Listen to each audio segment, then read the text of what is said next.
Let us talk about Chelsea's recent setup under Enzo Maresca, where we have seen a lot of the 3-1-6 formation in possession.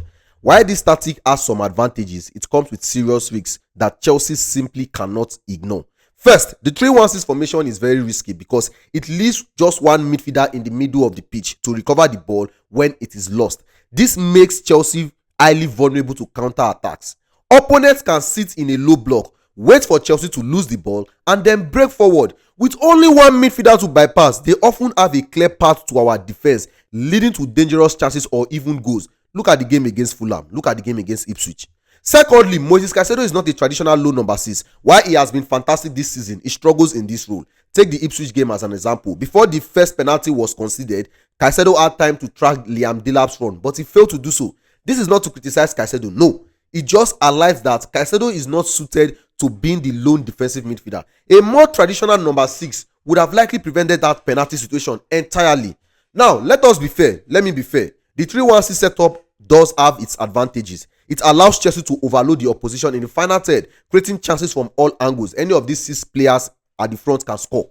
But this can work brilliantly if you have a midfielder who can cover large spaces and defenders who are dominant in duels. Teams like Liverpool, for instance, use this setup effectively because they have the profiles for it, such as Virgil van Dijk, and dynamic defenders or midfielders who can drop deep when needed. Virgil van Dijk, the best centre back right now. However, Chelsea does not have these profiles right now. Earlier in the season, we saw Maresca deploy in a 3-2-5 or 3-3-4 formation that transitioned into a 3-2-5.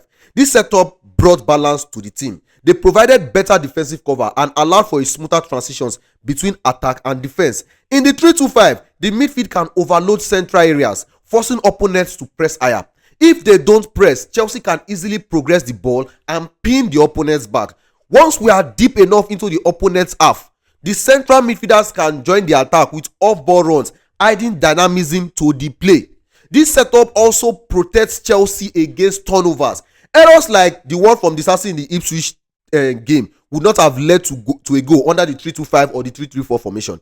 Balance is key here. A straight 3-1-6 leaves Chelsea exposed, whereas a 3-2-5 or even a 3-3-4 that transitions into a 3-1-6 offers better offensive and defensive stability. By making this adjustment, Chelsea can retain Maresca's attacking principles while staying solid at the back. It is time to ditch the current straight 3-1-6 formation and return to a system that prioritizes both balance and dynamism. That is the way forward for Chelsea. Enzo Maresca, leave this 3-1-6 formation for now. Leave it alone.